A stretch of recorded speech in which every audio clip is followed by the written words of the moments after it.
Cannes.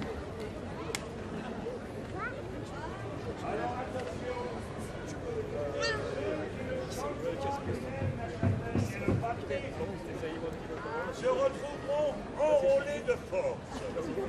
Et croyez-moi, j'ai l'œil. Est-ce que vous aimez la châtaigne? Oui. Plus fort. Oui. Est-ce que vous aimez le pâté? Oui. Est-ce que vous aimez la châtaigne et le pâté? Oui. Alors attention, 3, 4, soldats, 3, 4. Il aime la châtaigne et le pâté. Il aime la châtaigne et le pâté. Il aime la châtaigne. Il aime la châtaigne. Il aime la châtaigne et le pâté. Il aime la châtaigne et le pâté. Il aime la châtaigne et le pâté. Il aime la châtaigne. Il aime la châtaigne. Il aime la châtaigne et le pâté. Bravo. Ouais.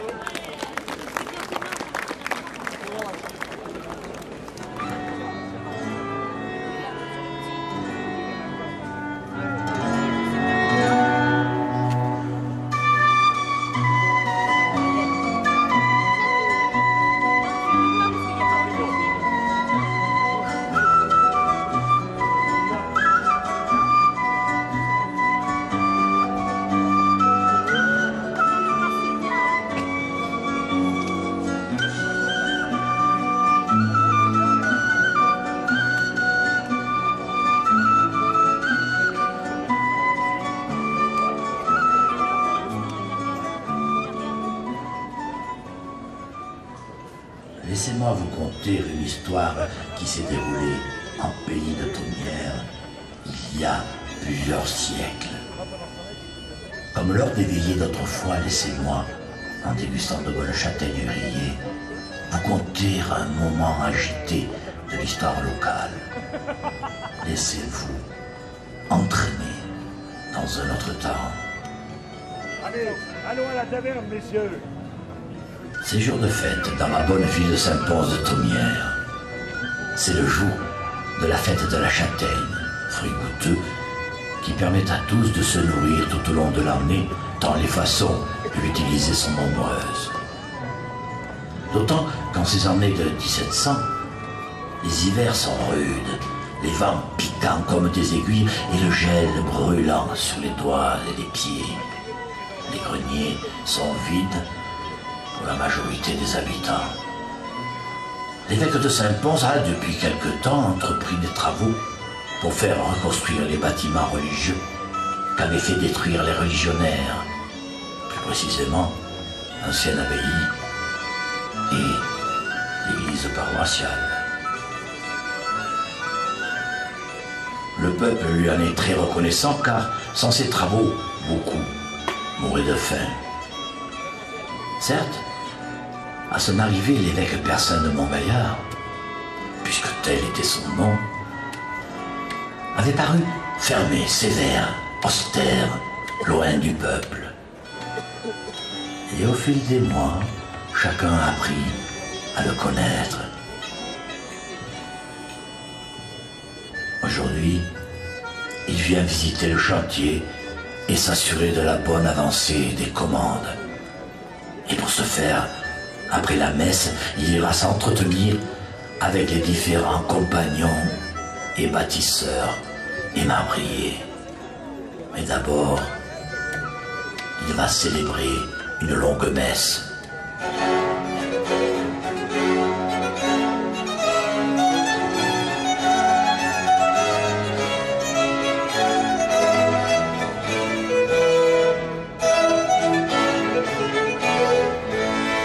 En raison de la venue de l'évêque, la bourgade accueille plus de monde que les autres années lors des festivités de la châtaigne. Ce jour de foire en particulier n'a pas échappé aux miséreux des villages alentours. Pour quelques miettes de pain ou quelques pièces, ils n'ont pas hésité à parcourir plusieurs lieues dans l'espoir d'être vus et secourus. Tous ont entendu parler de cet homme de Dieu qui aime les pauvres. Ainsi, les mendiants se regroupent-ils devant la maison divine. Mais cette bande haillonneuse et géniale abrite aussi quelques coquins plus attirés par des larcins qu'ils pourront commettre au milieu des bonnes gens que par une réelle nécessité de manger. Certaines coquines se joignent à ce cortège misérable dans l'espoir de vendre des moments de plaisir aux soldats.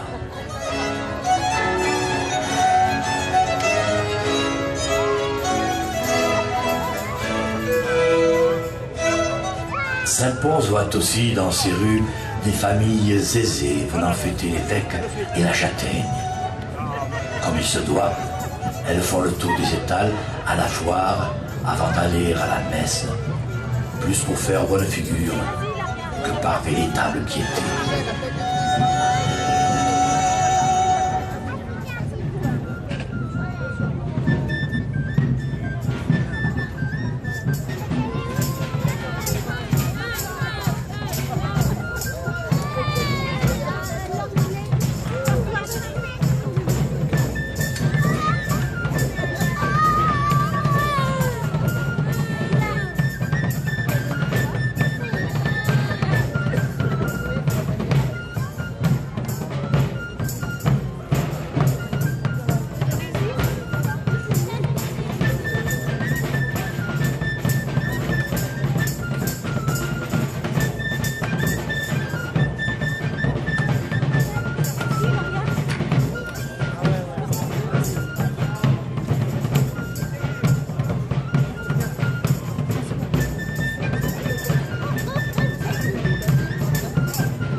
Cette ambiance festive, ces sourires convenus, sont en réalité le masque derrière lequel se cache la colère, la misère, le profit, la trahison, la peur et la méchanceté.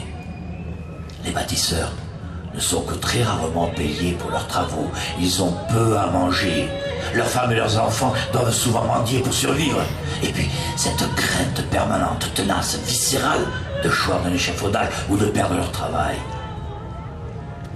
Les membres des grandes familles et les édiles, toujours bien mis et repus de victuailles inutiles, traînent toujours pour s'acquitter de leur dû. Ces riches, prétentieux, arrogants à leur tenue, discutent surtout, demandent toujours des rabais, choisissent les matériaux les moins onéreux, faisant fi de la qualité et de la sécurité. Ces familles, dont le fier représentant est Jehan de Guibal, se sont même mis en tête de faire cesser les travaux. Ils veulent ainsi mettre à mal les projets de personnes Montgaillard, trop proches des gens d'en bas.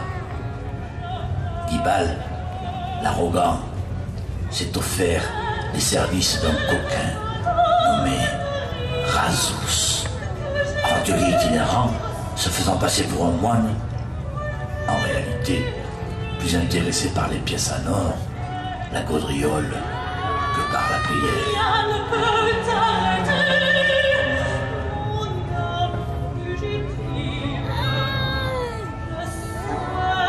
Cette mauvaise personne, canaille parmi les canailles, sous le nom de frère Benjamin, laisse croire aux bâtisseurs et à leur famille qu'il est à leur côté pour écouter, confesser, apaiser. Lorsque le soir venu, ils quittent le chantier, les naïfs qu'ils sont pensent que c'est pour intercéder en leur faveur auprès des plus riches. En réalité, il va faire un rapport sur tout et sur tous. Il a ainsi informé Guibal et les siens d'une révolte qui semble poindre. Que voulez-vous? Que voulez-vous?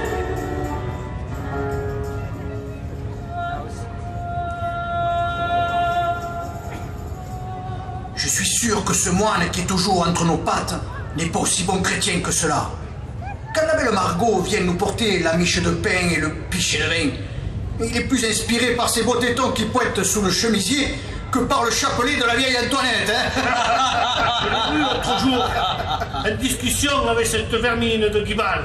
Attention, soyons méfiants. Je crains un mauvais coup.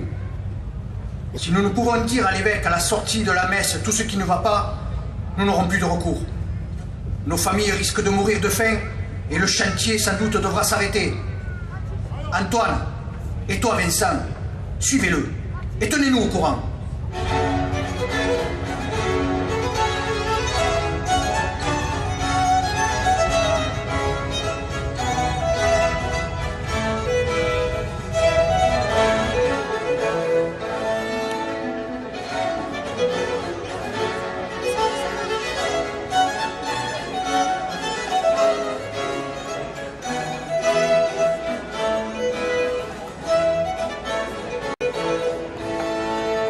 Ce Guibal, dont ici il est question, est un des fils de bonne famille, le plus rude avec les artisans du chantier. Seul, son intérêt le guide. Il y a longtemps qu'il ne prie plus, et aider son prochain n'est pour lui que perte de temps et d'argent. Il veut en découdre avec les bâtisseurs et mettre à mal l'image de l'évêque.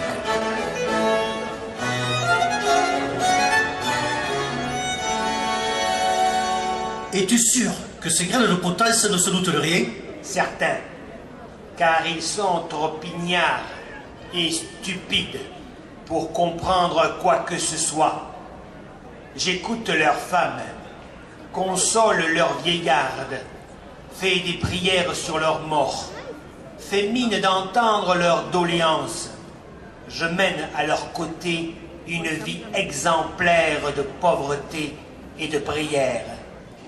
J'entends aussi, ici et là, que tu sais t'enivrer et trousser quelques jupons. Cher monsieur, le chemin de la foi est pavé d'embûches auxquelles le corps a parfois du mal à résister. Moine, il va falloir que tu exécutes rapidement le travail que je vais te confier. Toujours prêt à vous servir. Sachez que ma célérité est toujours proportionnelle au nombre de pièces que vous me donnerez. Tu me dégoûtes. Tu ne penses qu'à t'enrichir. Tu n'as que peu d'humanité. Nous voilà bien des points communs. Dieu reconnaîtra les siens. Toi donc, canaille, tu oses te comparer à moi? Je vais te tordre un coup, je vais te...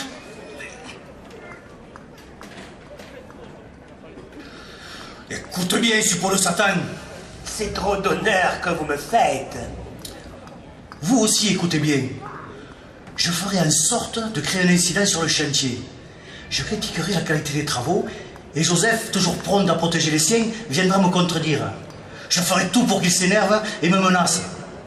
Pendant cette dispute, tandis que mes amis feront mine de ne pas me protéger, tu iras, vieux Judas, chercher les hommes d'armes afin qu'ils te suivent. Sous quel prétexte? Tu leur diras qu'il veut me frapper, qu'il est très violent et que tu crains pour ma vie. Ils ne mettront pas en doute la parole d'un moine. Et tu rajouteras de façon fielleuse que tu as entendu parler d'un complot contre l'évêque à la sortie de la messe. Et s'il ne me croit pas? L'officier de garde fait les yeux doux à ma cousine. Et pour être récompensé d'un baiser, il saura me protéger. Je pars sur le champ.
Le traître s'acquitte de sa fâcheuse tâche, Guibal et ses amis proches entrent sur le chantier.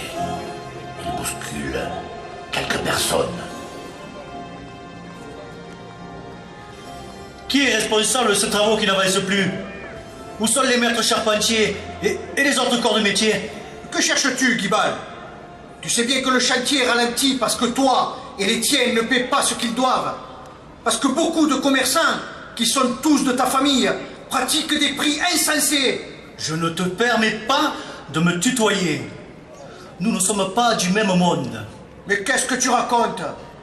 Quand nous étions enfants, nous nous retrouvions parfois dans les bois. Et même je t'apprenais à piéger les oiseaux. Ouh, c'était il y a longtemps. Et les années ont passé. Maintenant, j'ai des responsabilités importantes. Des responsabilités? Parlons-en.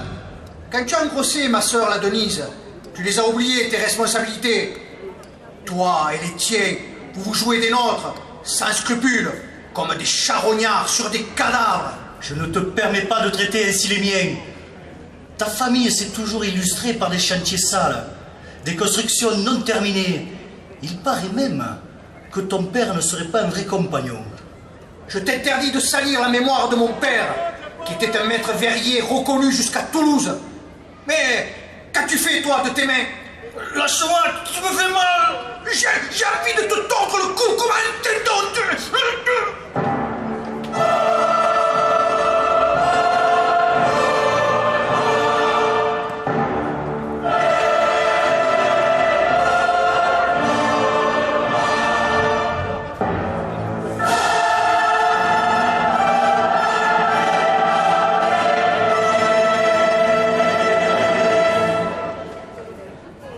Tandis que Joseph tient Guibal, arrivent des soldats qui s'interposent. Joseph n'offre aucune résistance. L'officier lui signifie qu'il va le mettre en cellule pour cette tentative d'étranglement, mais surtout pour protéger l'évêque. Joseph est surpris par cette dernière accusation. La troupe le conduit en prison.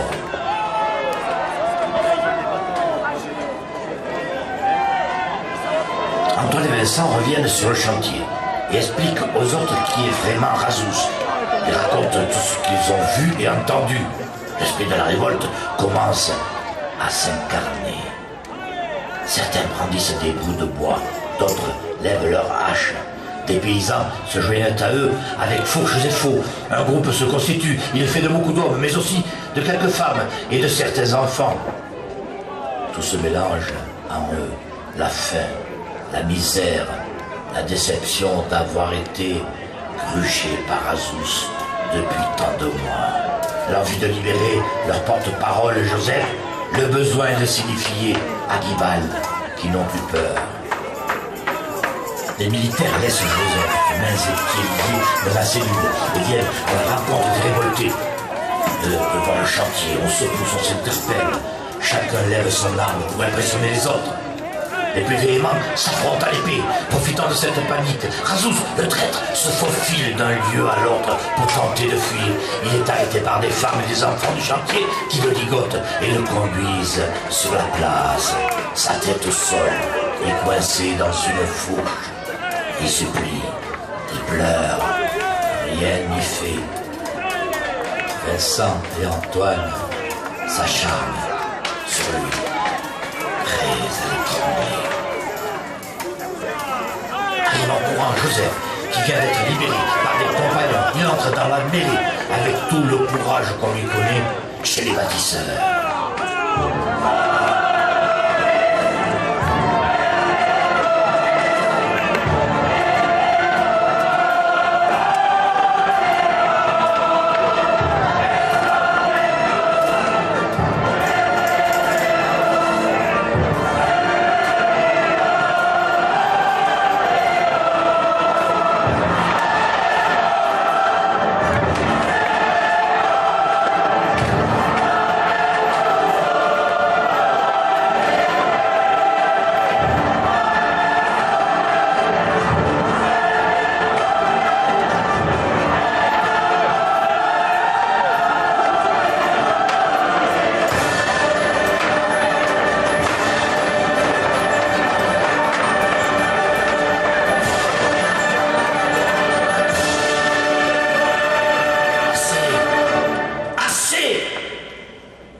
Puisque je vous conte cette histoire, je peux faire cesser la violence inutile.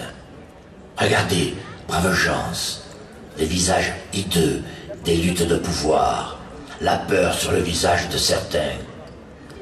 Ces chants religieux qui sortent de la maison de Dieu sont d'ailleurs. Ils nous parlent de paix, d'apaisement. Écoutez-les, imprégnez-vous de leur résonance divine. Et quand l'évêque parlera, je laisserai les protagonistes de l'histoire reprendre leur place dans l'échelle du temps. Mais pour l'heure, je dois les contraindre à écouter de bonnes paroles, des mots venant du cœur, qui savent apaiser les rancœurs.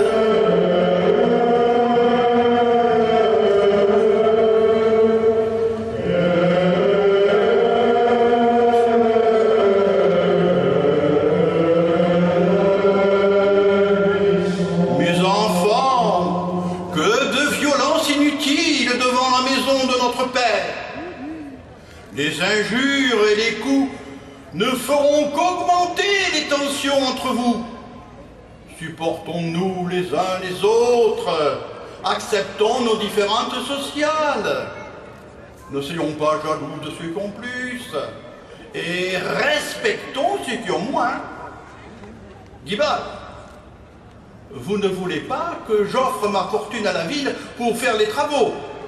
Mais que craignez-vous? Personne ne vous lésera. Vous serez toujours aussi riche. Joseph, toi et les tiens devez continuer les travaux, car votre travail permettra aux fidèles de prier dans des lieux sacrés. Vous savez que je suis à vos côtés et que vous ne mourrez jamais de faim. J'ai fait ce qui était à mon pouvoir pour soigner le peuple, pour faire fonctionner autrement l'hôpital. J'ai même créé la compagnie des dames de la miséricorde. J'ai aussi créé un collège pour l'éducation de vos fils. Depuis que je suis arrivé, j'ai cédé la moitié de ma fortune familiale pour financer de bonnes œuvres. Je vis comme le plus simple de mes prêtres. Mes enfants, je vous en conjure, vivez en harmonie.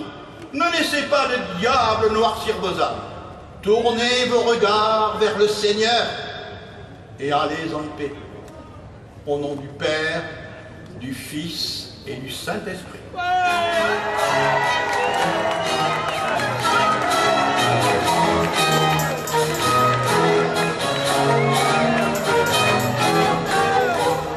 Voilà, mon histoire qui se termine.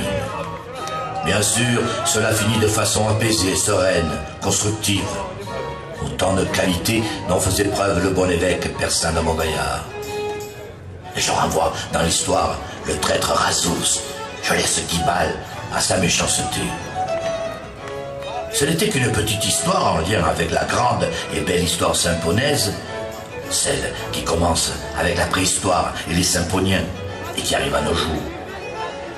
Un peu de cette histoire, indissociable de la cathédrale et de la châtaigne. Cette châtaigne nourricière pour éviter les famines.